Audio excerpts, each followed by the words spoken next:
With me is Jennifer Cole, a senior fellow at the Royal United Services Institute, an expert in international defence and security.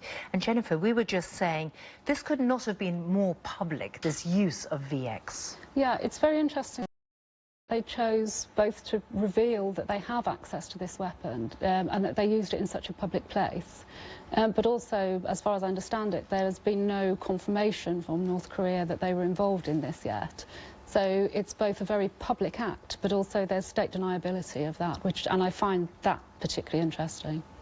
But I suppose it does say to countries around the world, to a new administration in the United States, for example, watch out, we have more advanced weapons than you might have thought.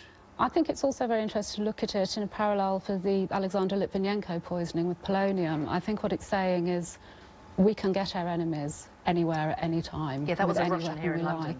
Yeah, and I think that is particularly, to me, one of the interesting bits of diplomacy. It's giving a message to the world. I think interesting is it at a specific time? I mean, the parallels I would draw is perhaps more with some of the trade embargoes with China. And perhaps it's a message they're giving to China rather than to the US. I think there is broad awareness that the Chinese regime perhaps preferred this brother, and he perhaps would have been their preferred leader. Is it a bit of panic by the North Korean state as they want to get a potential problem out of the way? But I think that more than the fact it is a weapon of mass destruction itself, I mean, this is a country that has nuclear weapons, that is flaunting the nuclear test ban treaty. The fact they may have access to other ones probably doesn't come as much of a surprise.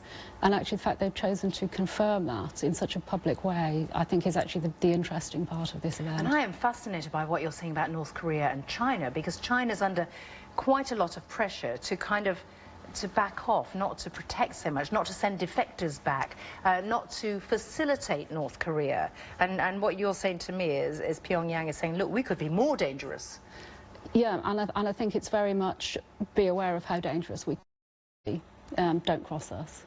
And that we will cross international treaty lines, we will do what we want to whoever we want. And I think that's a very strong message that they're trying to send. And I know I'm looking ahead at this point, partly because we don't have any confirmation that this is North Korea, the state.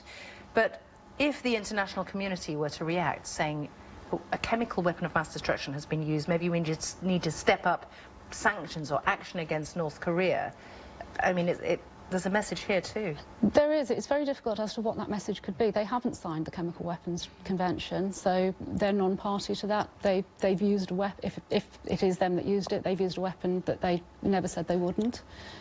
So what else can be done? Again, in the grand scheme of things, there are the issues with their nuclear tests as well. So they're also making it clear that they're not bound by the international treaties. There is potentially a pushing of the boundaries, a pushing to see what will happen. We saw Syria doing this with the chemical weapons use in Syria. How would the international community react? What is a reaction you could make? Can I just come back from the big picture to a really practical point, which is how do you think this could have been made? I mean, could it be a very smart student with access to internet recipes in a way, or does it have to be engineered? I think more interesting than how it's engineered is how it was delivered. Sure. Actually, very much the delivery of it. It's an extremely dangerous substance. Anyone who is handling it to that point knows exactly what they're doing with it. And so that is not only the knowledge of how to create it, having access to the facility to create it, it's knowing how to safely transport it without exposing yourself in the process, knowing how to administer it to a specific individual without causing any harm to the people around him, again, or to yourself.